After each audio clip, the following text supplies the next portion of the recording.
7 days after my husband died, my mother-in-law threw me out of the house. She and my sister-in-law laughed until tears ran down their faces because all I got from the will was an old, abandoned house in some distant village, while they walked away with the mansion and the company.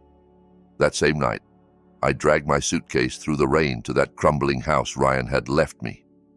But once I stepped inside, I found something that changed everything. Before we go any further, drop a comment telling me where you're watching from, and don't forget to like this video and subscribe to the channel so I can keep bringing you stories like this one. Now, back to the night my life ended and started all over again. 3 days had passed since Ryan's funeral, but the atmosphere in the mansion was heavy, not with grief, but with anticipation. I, Sarah, sat on the edge of a velvet sofa that suddenly felt as cold as stone. My plain black headscarf clung to my face, still damp from tears. Across from me sat Ryan's mother, Linda, and his younger sister, Sophie, both dressed in expensive black outfits, sharp lines, and designer labels. Their eyes weren't red from crying. They were bright and restless, like gamblers waiting for the cards to turn. Ryan had died after 6 brutal months of illness. In those last months, he became quieter, more withdrawn, locking himself in his study for hours. I thought he was praying or trying to make peace with his fate. I never imagined he was hiding anything from me. His love had always felt so solid, so certain, even when it clashed head-on with Linda and Sophie's open hatred. To them, I was the wrong wife from the beginning, a modest middle-class woman in a simple hijab, not rich enough, not glamorous enough, never quite good enough for their precious Ryan. The front door opened with a soft click. A man in a dark suit walked in, carrying a heavy leather briefcase. I recognized him as Mr. Adnan, Ryan's Indonesian lawyer. At once, Linda and Sophie straightened like actresses when the director walks on set. Mr. Adnan sat in the single armchair opposite us, his gaze flicking carefully from Linda to Sophie to me. When his eyes rested on me, there was something there. Pity, maybe, or guilt. "Good afternoon, Mrs. Stone, Miss Stone, Mrs. Sarah," he said formally. "As requested by the late Mr. Ryan Stone, I'm here to read his legally certified will." My heart pounded, not because I expected money or houses, but because I wanted to hear Ryan's last words. Some sign I had mattered to him, some proof that our love had been real, not just a story I'd told myself to survive this family. He opened the sealed envelope and read through a few paragraphs of dense legal language that blurred in my ears. My fingers twisted together in my lap, knuckles white. Finally, he cleared his throat. "We'll move to the section on asset distribution. First, for my beloved mother, Mrs. Linda Stone." Linda's lips curved into a small, controlled smile. "I, Ryan Stone, leave all shares and controlling interest in Stone Pacific Industries as registered in Indonesia, along with all rights and obligations attached to it. I also leave the main residence at Sunrise Avenue No. 1, including all its contents, plus 3 luxury vehicles currently registered under the company's name." Sophie let out a little gasp and clutched her mother's arm. Linda's smile bloomed into a full expression of triumph. The company, the mansion, the cars, everything they'd ever whispered about, everything they'd tried to push me out of, and it was theirs, just like that. I swallowed hard. I told myself it was fine. I hadn't married Ryan for money. I just needed to hear my name, somewhere, somehow, with even a scrap of warmth attached to it. "And next," Mr. Adnan continued, voice softening, "to my only sister, Sophie Stone." Sophie leaned forward, practically vibrating. "I leave my investment portfolio, consisting of a luxury apartment in the city center and the cash deposits listed on the attached account numbers." Sophie squealed under her breath, then clamped a manicured hand over her mouth. Linda's eyes slid toward me, shining with the kind of victory that doesn't bother hiding its cruelty. "See?" they seemed to say. "You were never important." My cheeks burned. I didn't care about luxury apartments and sports cars. I just needed to know I hadn't been erased, that I hadn't been a footnote in my own marriage. Mr. Adnan coughed again, more awkward this time. "And finally, to my beloved wife, Sarah Stone." For a second, the words "beloved wife" felt like a slap and a caress at once. "I leave the one remaining asset from my late grandfather, an old house located in Greenfield Village, Antara County. Full address attached." Silence crashed over the room. I could hear my own heart thudding. "That's it?" Sophie's voice sliced the air like a knife, high and sharp. Mr. Adnan shifted uncomfortably. "The will also states that all of Mr. Ryan's personal accounts were used to urgently stabilize the company prior to his passing. There are no additional liquid assets for distribution. That is the entirety of the estate." Linda burst into laughter. Not a polite chuckle, but a loud, ugly cackle that echoed off the high ceilings. "An old house in some village?" she crowed. "I don't even know where that dump is." Sophie joined in, their laughter overlapping like poison. "Ryan really did understand in the end," she sneered. "He knew exactly where you belong, Sarah. In a shack in the middle of nowhere, with the rats." Tears finally spilled down my face. Not because of the money, but because this humiliation, this scene, had been scripted by Ryan himself. I looked desperately at Mr. Adnan, searching for an explanation, but he only gathered his papers with shaking hands. "My work here is done," he said quietly. "I'll leave a certified copy of the will with Mrs. Stone as executor." Then he fled, almost running for the door, as if he couldn't stand to watch what he knew was coming. The moment the door clicked shut, Linda's laughter stopped. Her face hardened into something icy and vicious. She looked at me as if I were dirt on her shoe. "You heard him, Sarah," she hissed. "You're nobody here now. You got your little pile of junk. So why are you still in my house?" I stammered, "Linda, this is my home too. I lived here with Ryan." "Used to," Sophie snapped. "Now it's ours, and we're not sharing a single breath of air with a walking curse like you. Ever since you married him, the business started slowing down. You couldn't even give him a child. You're useless." "That's enough, Sophie," I managed, trying to cling to the last shreds of my dignity. She smirked. "What are you going to do? Run to Ryan? Oh, that's right. He's dead." Linda rose from her seat and came toward me, looking me up and down. "You're leaving tonight," she said flatly. "What?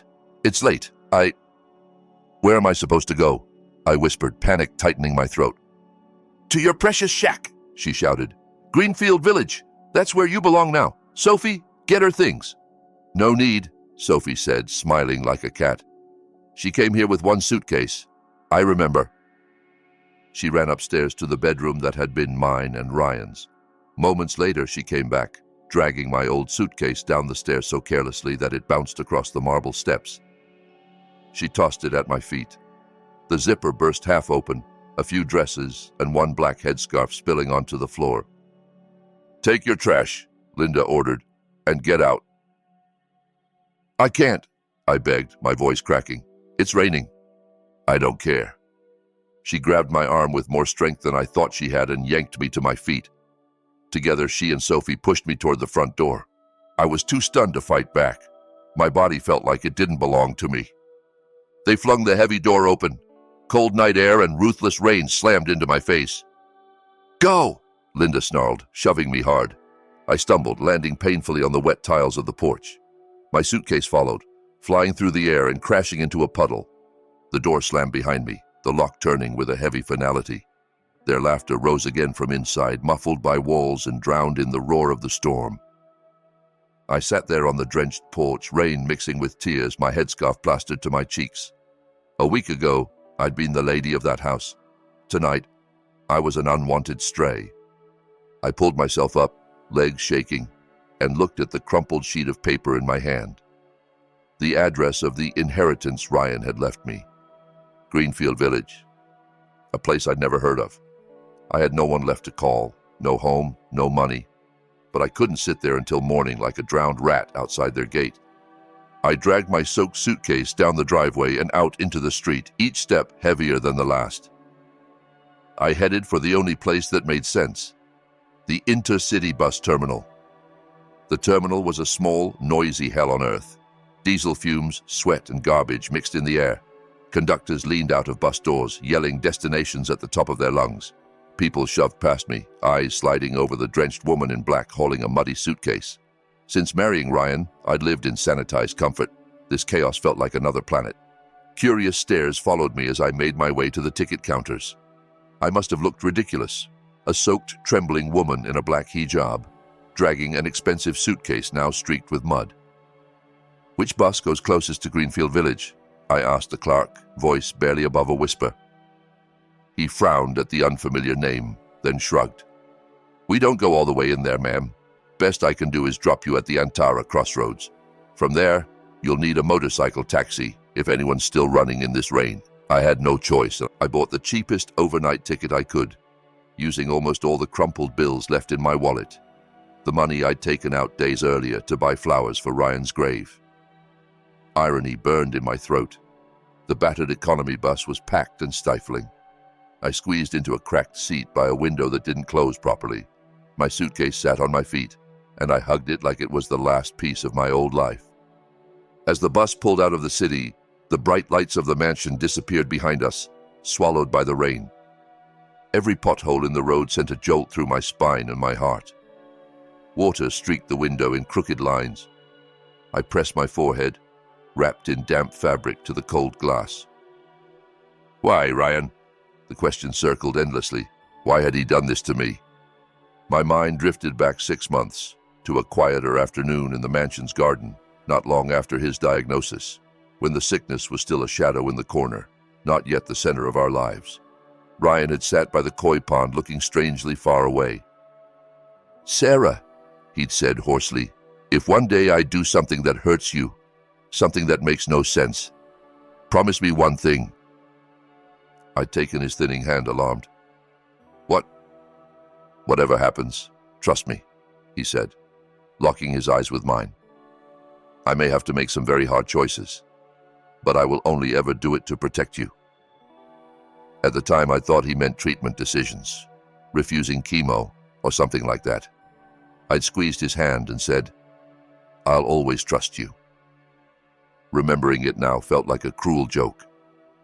How was throwing me to his mother and leaving me a ruined shack in the middle of nowhere supposed to be protection? Yet the memory clung to me as the bus hurtled through the darkness. Dawn was just breaking when the bus slowed at a lonely crossroads, surrounded by rice fields. "Antara Junction," the conductor yelled. My whole body ached as I forced myself up and stepped off. The air was cold and clean, a shocking contrast to the city's smog. Within seconds, the bus roared away, leaving me alone on the side of an empty road with my muddy suitcase and a fading copy of the will in my pocket. A small roadside stall was just opening. An old man behind the counter stared at me, confused. "Sir, do you know where Greenfield Village is?" I asked, my voice almost gone. He pointed down a narrow, muddy path. 3 kilometers straight that way, but the road's bad. After this kind of rain, no rider wants to go out there. You'll have to walk. "Is there an old house there? An inherited place?" I added weakly. He frowned, then his eyes widened in recognition. "Oh, you mean the haunted house at the edge of the village? Been empty for decades. Belonged to some rich city folks back then." My stomach dropped. Haunted house. Of course. It fit my fate perfectly.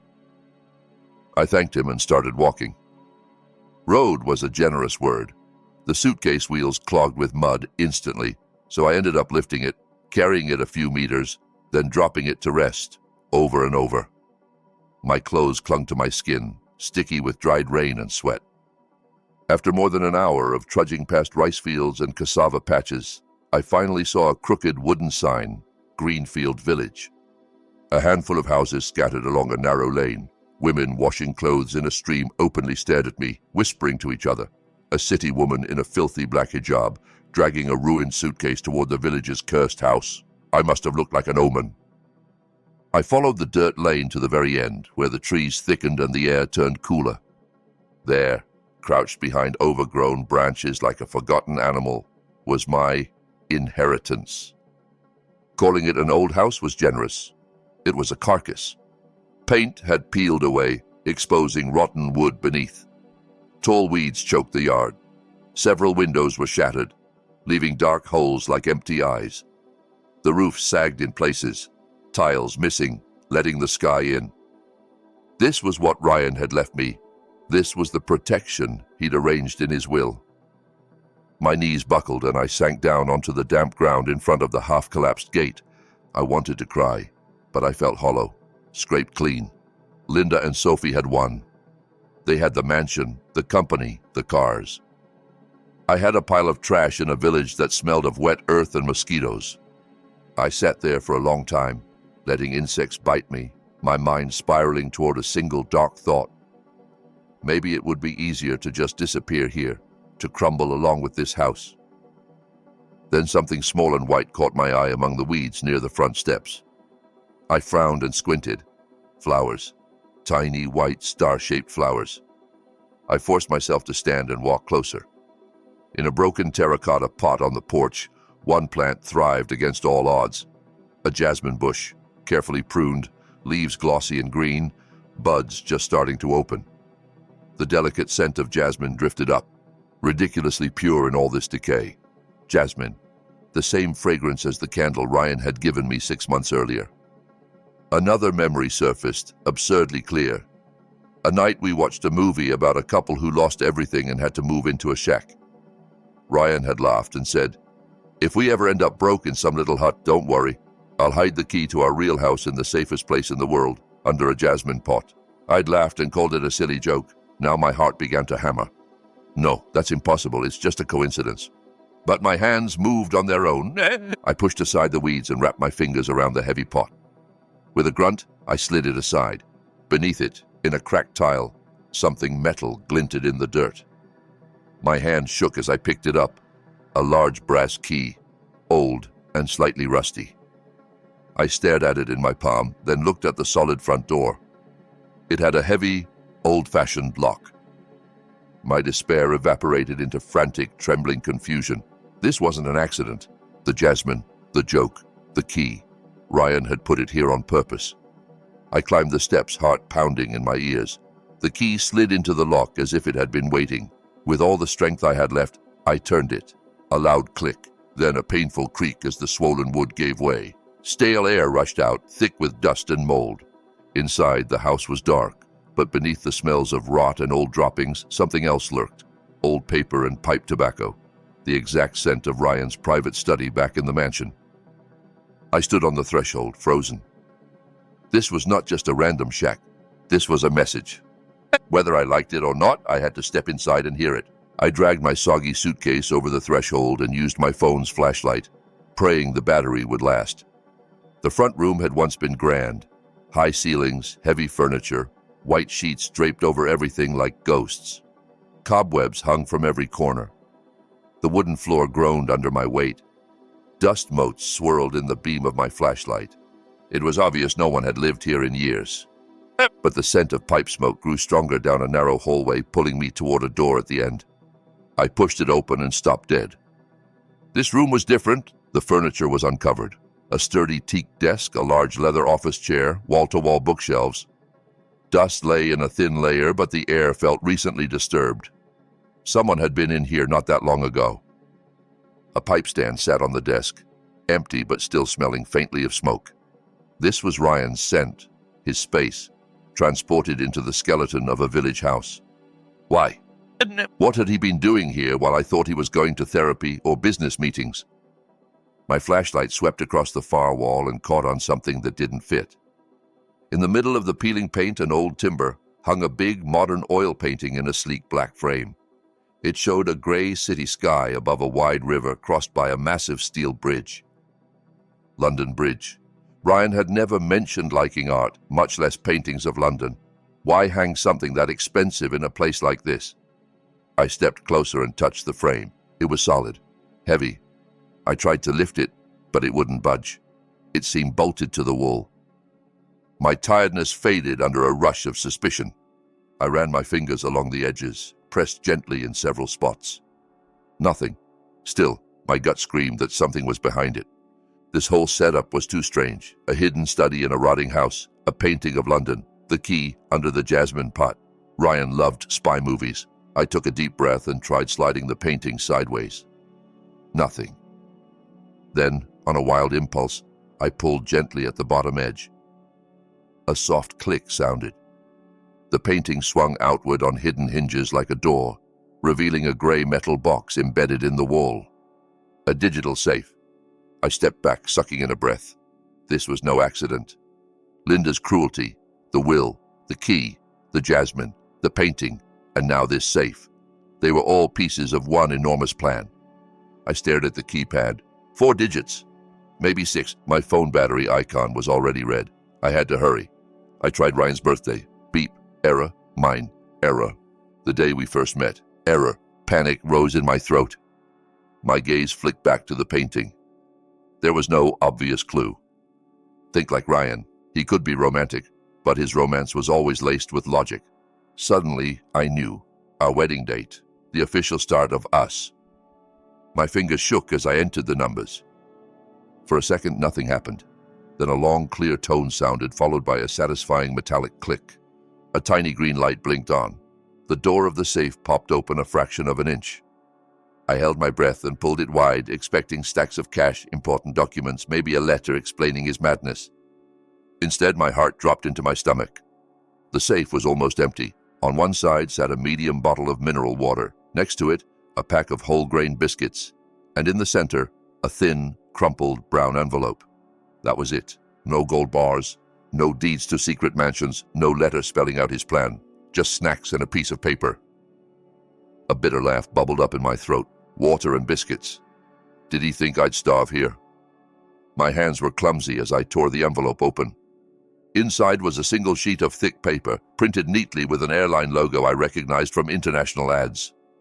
A ticket. I read it once, then again, baffled. A one-way, first-class ticket from Jakarta to London. Passenger, Mrs. Sarah Stone. Departure tomorrow morning at 6:30 a.m. I sank to the dusty floor. My phone died with a final blink, plunging the room into near total darkness. I sat there, clutching the ticket, listening to my own ragged breathing. Ryan hadn't just known I'd be thrown out. He'd known when. He'd timed the will reading, the eviction, the bus ride, everything, so I would have just enough time to reach this house, find the safe, and get to the airport. This wasn't punishment. It wasn't random cruelty. It was an escape route, executed with terrifying precision. But escape from what? And toward what? A new wave of fear washed over me. Ryan had never been just a simple businessman. That much was clear now. Whatever secret he'd been hiding was waiting for me in London. The night stretched endlessly. I sat in his dusty chair, the ticket pressed to my chest, trying to decide whether to trust a dead man or stay in a haunted house until my food ran out. Eventually, survival instinct kicked in. My phone was my only lifeline. I groped along the wall until my fingers brushed a power outlet. If Ryan had set up a working office here, maybe he'd paid the electricity bill too. I dug my charger out of my soaked handbag, plugged it in, and held my breath. For a few seconds, nothing happened. Then my phone lit up, showing a charging symbol. I exhaled shakily. Of course he'd thought of that. I waited until it hit 10% before turning it on. Notifications exploded across the screen. Messages from socialite friends pretending to offer condolences while clearly fishing for gossip about the will. I ignored them all. One message stood out. From an unknown number with a British country code. Sent 2 hours ago, while I'd still been on the bus. Your husband asked me to make sure you get out safely. Go to the airport. Bring only yourself and your ID. Everything else is prepared. Your ticket is in a safe behind the London Bridge painting. The code is your wedding date. We'll be waiting for you in London. I read it over and over, hands trembling so violently the phone nearly slipped from my grip. There were others.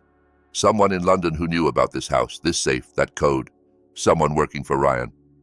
Suddenly, my choices shrank. Staying here meant starving slowly in a village where I knew no one. Running back to the city meant crawling to Linda and Sophie, begging them for mercy they didn't have. Selling the ticket was impossible. I was kilometers away from anyone who could buy it in time. That left only the insane option. Go to London and walk straight into whatever web Ryan had spun. By the time the eastern sky turned pale, I'd made my decision. I grabbed the water, the biscuits, my passport and ID, and the ticket.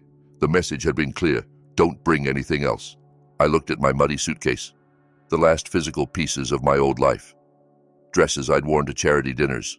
Headscarves Ryan had complimented. I zipped it up and left it in the middle of his secret study like an offering. If I survived, maybe I'd come back for it. If I didn't, it would rot here quietly, like the rest of the house. I stepped out into the dewy yard, no longer afraid of the creaks and shadows. I pulled the front door shut behind me but didn't lock it. At the village gate, I stopped and pulled out the copy of the will with the Greenfield address. Using a box of matches I'd found in Ryan's desk, I set the paper alight and watched it curl into ash. No address, no map back. I was severing the last rope tying me to the stone's world. Then I started jogging along the muddy lane, shoes slipping, heart racing. I had to make it back to the junction, then to the city, then to the airport, all before 6:30. The trip back was a blur. I managed to flag down a motorcycle rider at the crossroads, paying him with the very last notes in my wallet to drive me to the nearest town's bus station. From there, I squeezed onto the first packed bus heading toward the capital, standing by the door, clinging to the rail as commuters pressed around me. Every traffic jam felt like a personal attack. I checked the time on my phone again and again, the battery draining with each glance. By the time we reached the city terminal, my legs were numb and my nerves shredded. I jumped off before the bus had fully stopped and sprinted toward the row of motorcycle taxis outside. "Airport, please. I'm going to miss my flight," I gasped at the first driver, already breathless. Then, honesty stabbing my pride, I added, "I don't have money now. My wallet was stolen on the bus, but my ticket is real. I'll find a way to pay you back later, I swear." He stared at me, a disheveled woman in a dirty black hijab, wild-eyed and shaking, and something in his gaze softened. "Get on," he sighed. "We'll see what happens." He cut through traffic like it was a video game, my heart lodged in my throat. We screeched to a stop at the departure gate with barely 30 minutes left. I thanked him over and over, promising again that I'd find him one day, then ran into the gleaming terminal that suddenly felt like another planet. My clothes were still stained, my face pale and drawn. Expensively dressed travelers stared as I rushed past with only a small handbag. I found the check-in counter for the airline listed on my ticket. The first-class lane was empty. Of course it was. My footsteps echoed as I approached. The agent behind the desk smiled automatically, but her expression faltered when she took in my appearance. "Good morning, ma'am. May I help you?" she asked, politeness battling suspicion. "I need to check in," I stammered, handing over my slightly crumpled passport and the printed ticket. She compared the papers to the screen, her frown deepening. My pulse roared in my ears. If this ticket was fake, if my name wasn't in the system, this was where it would all fall apart. Security would come. I would be the crazy widow who tried to cheat her way into first class. Her face shifted from confusion to surprise. "Mrs. Sarah Stone?" "Yes," I said quickly. "That's me. First class to London, departing 6:30 a.m. "One way?" She looked up at me again, clearly trying to match the luxury booking to the woman in front of her. "Yes," I whispered. "No checked luggage, just this." I gestured to my small handbag. Every red flag in the system must have been screaming. She picked up the phone and murmured into it, her eyes never leaving mine. I wanted to disappear into the polished floor. A man in a dark suit arrived a minute later, some kind of supervisor. He spoke quietly with her, glanced at the screen, then turned to me. "Good morning, Mrs. Stone," he said. "Your ticket is fully paid and confirmed. It's an unusual booking, that's all. A one-way first-class ticket with no baggage. Are you traveling alone?" "My husband arranged it before he passed away," I said. The truth sounded like a lie even to my own ears. "It's an emergency. I need to go." He held my gaze for a long moment, then nodded. "Very well. Please process her check-in," he told the agent. Minutes later, I walked away clutching a thick boarding pass like it was a diploma. Immigration, security, the cold stamp in my passport. My body went through the motions while my mind floated above it all. I drifted into the premium lounge, every eye on me as I crossed the plush carpet. Businessmen in crisp suits and women in cashmere scarves glanced up from their laptops, brows knitting at the sight of me. I ignored them, heading straight to the restroom. In the warm, private bathroom, I washed my face, scrubbed at the dried mud on my dress, and straightened my hijab.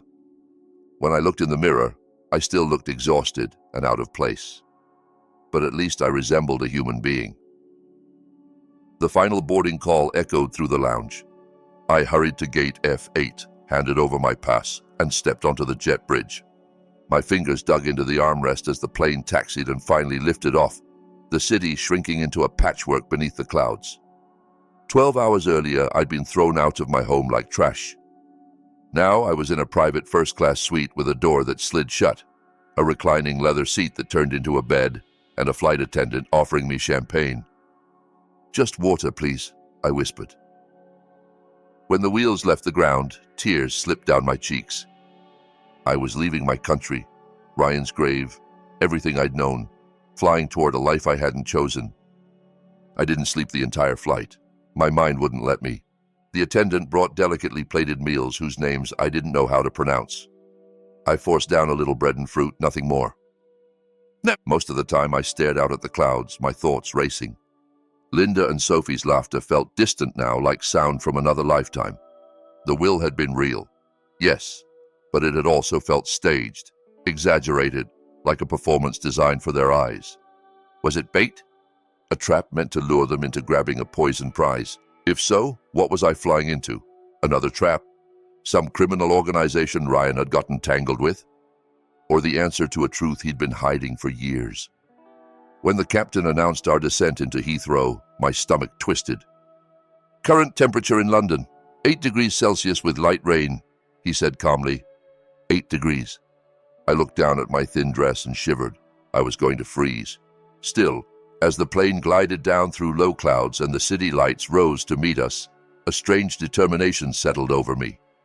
Whatever waited on the ground, I would face it. It was too late to turn back now. The airport was enormous. I followed the stream of passengers through long corridors, reading the signs for arrivals like a schoolchild. At immigration, the officer glanced at my passport, then at my one-way ticket, suspicious.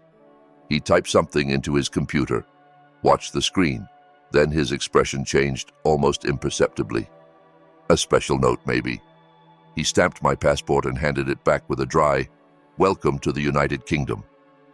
I stepped into the baggage hall, walked straight past the carousel, I had nothing to collect, and pushed through the sliding doors into the arrivals hall. Noise crashed over me, people shouting names, hugging, laughing, crying.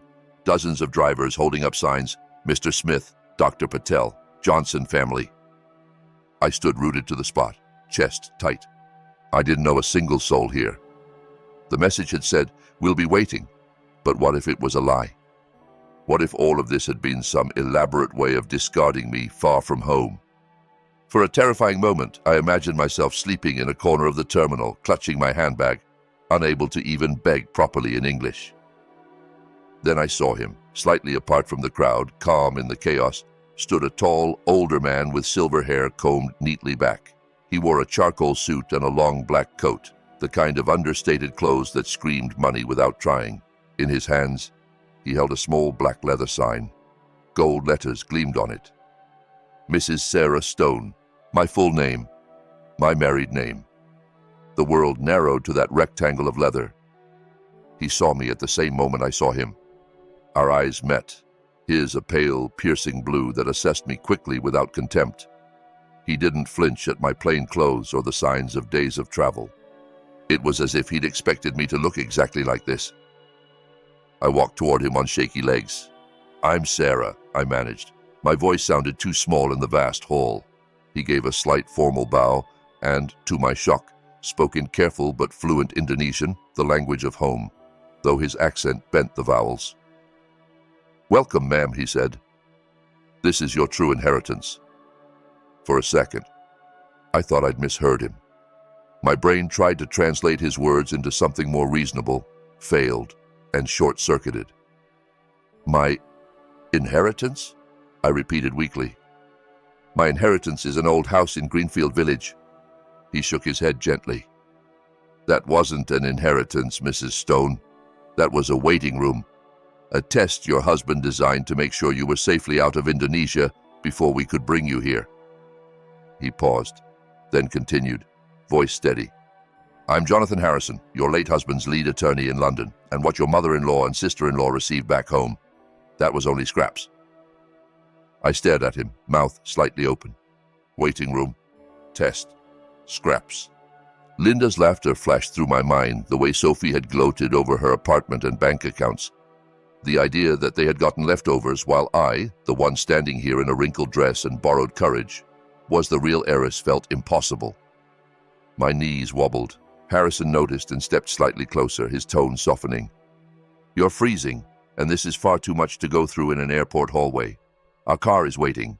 We'll explain everything properly once you're warm." He didn't ask if I wanted to follow.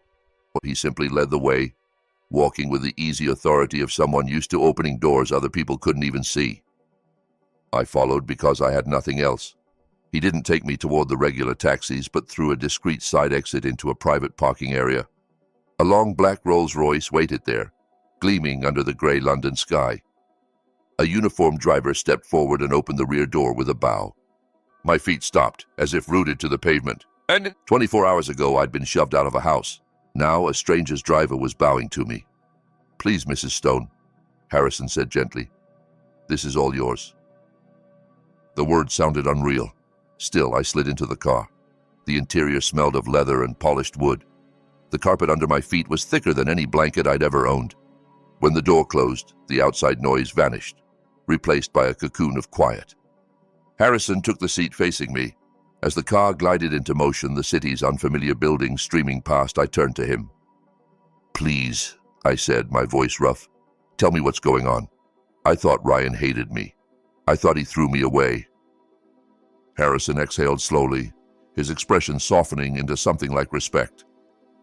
"On the contrary, Mrs. Stone. Mr. Stone loved you deeply. He spent the last year of his life not fighting his illness, but building a fortress around you. In Indonesia, people knew him as the owner of Stone Pacific Industries, but that was only the tip of a very large iceberg. For the last 10 years, he quietly built a global holding company based here in London, RS Global Holdings. R for Ryan, S for Sarah. He transferred almost all real assets there, properties across Europe, a portfolio of companies, and several substantial accounts in Switzerland. And he left 100% of that to you." My hands went cold. "Then, what about Stone Pacific? The mansion? The cars? The apartment Sophie got?" Harrison opened a sleek tablet from his briefcase and turned the screen toward me. A complex web of companies and arrows glowed there. 6 months ago, when Mr. Stone realized his prognosis was terminal, he accelerated his plan. Stone Pacific was already losing importance to him. He knew your mother-in-law and sister-in-law only cared about visible wealth, big houses, luxury cars, social status, so he turned Stone Pacific into what we'd call a shell. He deliberately took out massive bank loans in the company's name, using its remaining assets, and the mansion, as collateral. He used those loans to buy everything they'd been dreaming of, Harrison continued. Luxury cars, a penthouse apartment, renovations on the house. On paper, it looked like Stone Pacific was thriving and its owners richer than ever. But the underlying debts were enormous. Then he wrote his will. He left Stone Pacific and the mansion to Linda, the apartment and some cash to Sophie. With the stroke of a pen, your in-laws inherited a company that's worth far less than the loans attached to it. "Those loans come due in 30 days, Harrison said. "It's been several days already." I pictured Linda and Sophie clinking champagne glasses, boasting to their friends that Ryan had finally realized who his real family was. I imagined the bank letters they were probably ignoring, too busy redecorating to care about boring paperwork. "So, the will was a trap," I whispered. "Exactly," Harrison said. "If Ryan had left you even a small amount of visible wealth in Indonesia, they would never have let you go. They would have hunted you, sued you, dragged your name through the mud to claw back every cent. Some people do worse when faced with that kind of money. He refused to risk your safety. So he created a spectacle where you appeared to be worthless, a burden, something they themselves would happily throw out. He made them do the dirty work," I murmured, understanding dawning like a slow sunrise. "He made them humiliate me and push me away, so they'd feel safe and victorious." "Yes," Harrison said simply. "Meanwhile, the real wealth was already here, beyond their reach. The village house was your safe house. The key, the painting, the code, the ticket, they were your route out, timed down to the hour. By the time the banks move in and the real chaos begins there, you're on a different continent, legally and physically protected." We drove into the heart of London, across a bridge spanning the Thames. Skyscrapers pierced the low clouds, lights glittering on wet pavement. The Rolls-Royce turned into a gated riverside complex of glass towers and stopped at a separate entrance. Inside, a private elevator whisked us up in silence. When the doors opened, they didn't lead into a hallway, but directly into a penthouse. I stepped out and forgot how to breathe. Floor-to-ceiling glass wrapped the room, revealing a sweeping view of the city, and, in the distance, the same steel bridge from the painting in the village house. "This is your new home, Mrs. Stone," Harrison said quietly. "Mr. Stone bought it 6 months ago, in your name. Everything here belongs to you." I walked to the window, hands pressed to the cool glass. A week ago, I'd been crying in a bus terminal, numb with shame. Now I stood above London, the city spread out like a promise. It felt too big, too much. "I don't know anything about running companies," I admitted. "I was just his wife." "Ryan knew that," Harrison replied. He walked to a sleek desk where a thin laptop waited, lid closed. "He also knew you'd be afraid, confused, and full of questions only he could answer." "He left you something." He opened the laptop and tapped the touchpad. The screen woke, showing a single video file ready to play. The thumbnail froze my heart. Ryan's face, thinner than I remembered, eyes shadowed. "I'll give you some privacy," Harrison said, heading back toward the elevator. "There are fresh clothes in the main bedroom and everything you might need." Mr. Stone was very specific. The doors closed behind him with a soft chime. I stood there for a long moment watching the frozen image on the screen. Finally, I sat down and pressed play. The camera shook slightly, then settled. Ryan filled the frame, sitting in a plain chair in what looked like a hotel room. He was painfully thin, cheeks hollow, hair sparse, but his eyes burned with a fierce light I'd never seen before. Sirens wailed faintly outside the window behind him. "London," I realized. He coughed, then smiled, a tired, heartbreaking smile. "Hi, Sarah," he said. Hearing his voice again shattered me. Tears blurred my vision. "If you're watching this," he continued, "it means our plan worked. It means you got out. It means you're in London, safe. And it also means I'm not there anymore. I'm sorry, love. I'm so sorry for what I put you through these last days. No husband should ever let his wife be humiliated like that. I saw you at the funeral. I saw how broken you were. Forgive me." He paused, looking down, breathing carefully. When he looked up again, there was steel behind the softness. "But I had no other way, Sarah," he said. "You know my mother. You know Sophie. You've lived with their greed and vanity for years. If I'd left anything obvious to you in Indonesia, they would have destroyed you for it. They would have taken you to court, accused you of manipulating me, made your life hell until you gave up everything I left you. And some things they might have done. I couldn't take that risk. I can't fight the cancer I tried. But I can decide how I leave you.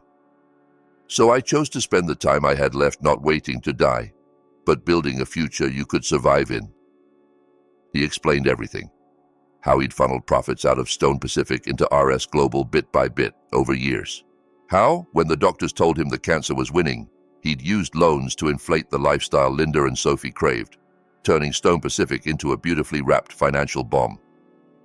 How the will was choreographed like a stage play designed to feed their arrogance. "The will was a poison they gladly drank," he said, a flash of anger crossing his face. "They laughed at you, thinking you'd been thrown away. In reality, they were cheering their own bankruptcy. Meanwhile, you were going to what I call the waiting room, that old house where the real door out was hidden."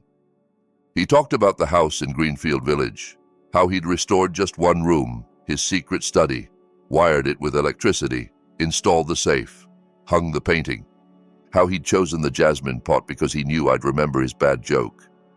"You always laughed at my stupid metaphors," he said, smiling weakly. "I was counting on that." Then his tone gentled again. "RS Global is yours now. All of it. The companies, the properties, the accounts. I know that sounds terrifying. You're thinking, I'm just Sarah. I'm not a CEO. But you're wrong. You're the strongest person I know. You stayed kind in a house that tried to crush you. You stood by me through everything. That strength is worth more than any business degree. Jonathan Harrison will help you," he went on. "Trust him like you trust me. He's loyal. He'll teach you what you need to know, step by step. You don't have to do it alone. But understand this, what I'm giving you isn't just wealth. It's a shield. It's a fortress no one can push you out of. No one will ever lock you out in the rain again. Not unless you hand them the keys yourself. I sobbed openly now, my hands covering my mouth.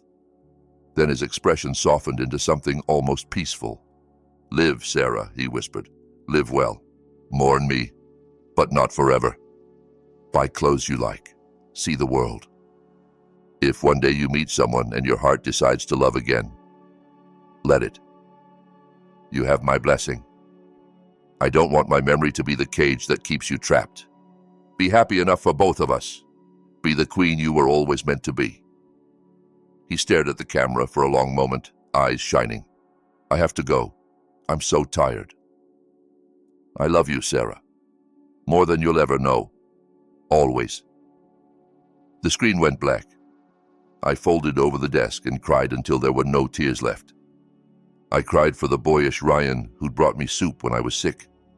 For the man who'd spent his last year plotting a perfect revenge and a safe future in the same breath. For the woman I'd been in that mansion, always shrinking to fit around other people's pride. Eventually my sobs faded into hiccups. I dragged myself to the bathroom, washed my face and stared at the swollen-eyed stranger in the mirror. She didn't look like a CEO. She didn't look like an heiress. But her eyes, I realized, were no longer full of fear, only determination. In the main bedroom, just like Harrison had said, clothes were neatly laid out on the bed.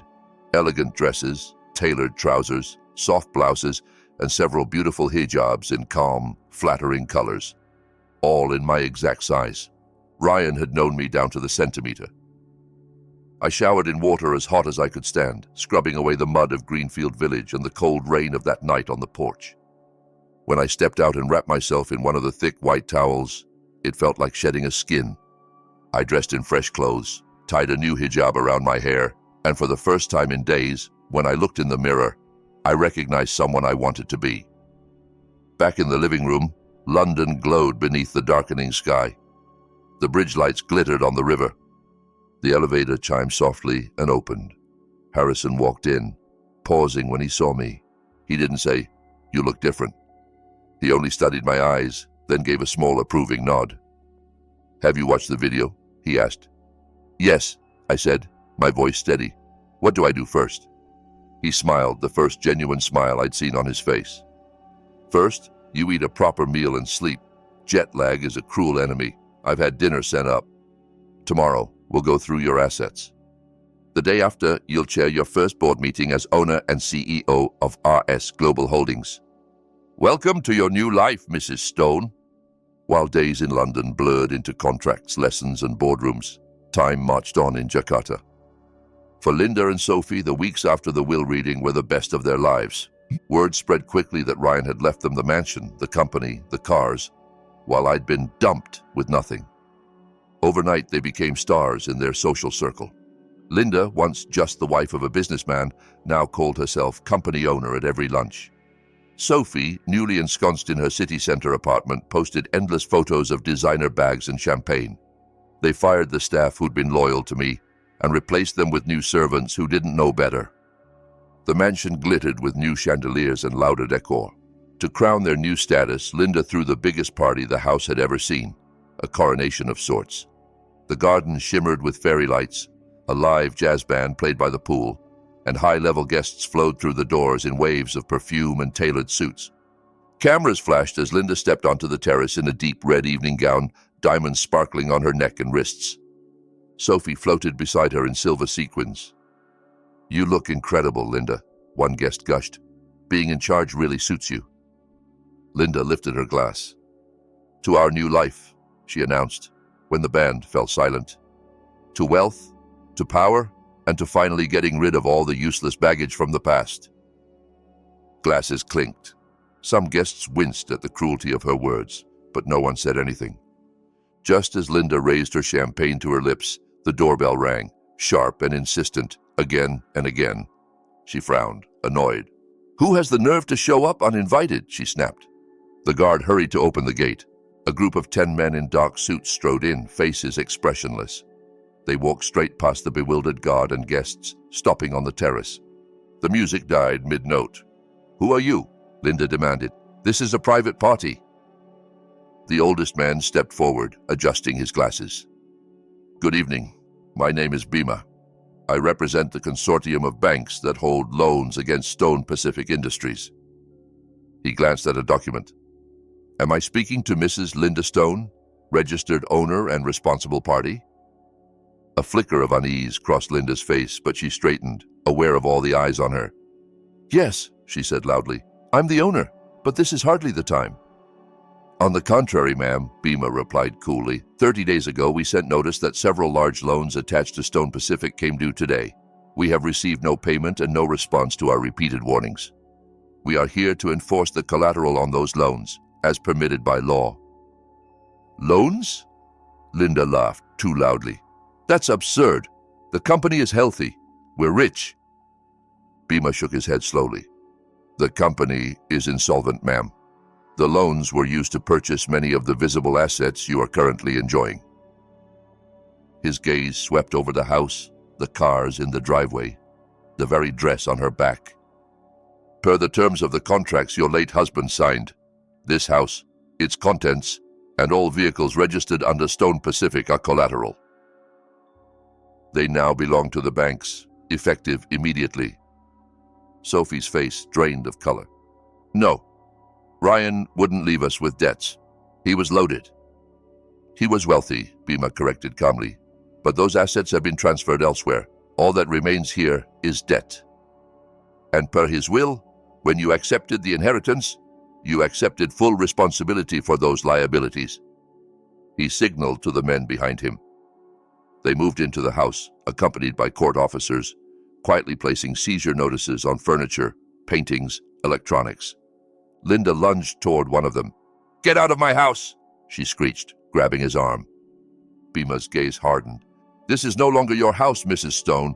You have 30 minutes to collect personal items, clothes, small jewelry. After that, the property will be locked." Sophie bolted toward the garage and shrieked when she saw her beloved sports car already being loaded onto a tow truck. "That's mine. You can't take it." A court officer approached. "The title is in the company's name, ma'am. It's bank property now." Inside, the party dissolved into chaos. Guests who'd been sipping champagne moments before suddenly remembered urgent appointments elsewhere.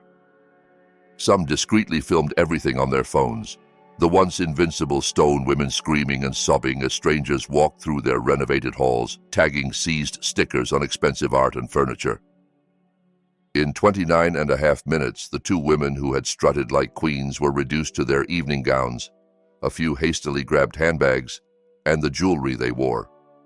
Guards escorted them to the gate, the same way they had once shoved me to the door. Linda stumbled, collapsing on the street outside, the mansion's iron gate slamming shut behind her with a clang that echoed down the quiet, expensive road. Her former guests watched from inside, some pretending not to, others recording openly. Within hours, the videos hit social media, the new rich Stone family exposed as bankrupt frauds, their empire revealed as nothing more than borrowed money and arrogance. Months later, an email pinged in my London office. Subject line, "Final Jakarta report." My private investigator's summary was short and merciless. Linda and Sophie now lived in a cramped, peeling rental on the outskirts of the city. All accounts connected to Stone Pacific had been frozen or seized. Old friends no longer answered their calls. They fought constantly, blaming each other for everything, and neighbors overheard screaming matches about who had signed what, who had ignored which letter, who had insisted on buying which bag. The glamorous masks they'd worn for years had cracked, leaving only bitterness underneath. I read the report without flinching. There was no joy in their misery, but there was no pity either. They had chosen their path, step by greedy step. They had chosen laughter over compassion, cruelty over kindness. Karma had simply arrived, not in the form of poetic thunderbolts, but as bank officers with stamped papers and deadlines. I closed the file and shut the laptop. That chapter was over. I had other work to do. Because in London, my life had taken on a new shape. With Harrison's relentless guidance, I threw myself into learning. Early mornings over financial reports, afternoons in strategy meetings. Evenings watching online courses about corporate law and leadership while the city glittered outside my windows. I made mistakes, of course, but I refused to drown in them. Slowly, the executives at RS Global stopped seeing me as the grieving widow and started seeing me as what Ryan had intended, their boss. One crisp morning, months after my arrival, I walked into the glass-walled boardroom on the top floor of RS Global's headquarters. The city stretched beyond the windows like a living map. I took my seat at the head of the long table. Around me sat men and women from half a dozen countries, all older and more experienced than I was. As we discussed, I said in clear, accented but confident English, we're moving forward with the renewable energy investments in Southeast Asia. The projected long-term returns are strong, and it aligns with the philanthropic goals Ryan outlined before he passed. Jonathan, please make sure our legal team finalizes the Hanoi acquisition by next week. Harrison nodded, pride flickering in his eyes. The meeting ended. One by one, the directors gathered their papers and left, each pausing to nod or say, "Thank you, Mrs. Stone." When the room was empty, I stood and walked to the window. The Thames glittered under a pale sun. Black cabs and red buses crawled along roads far below, their noise nothing but a hum up here. I touched the small locket I wore under my blouse. Inside was a tiny picture from our wedding day. Ryan grinning nervously, my younger self shy and hopeful. "We did it," I whispered.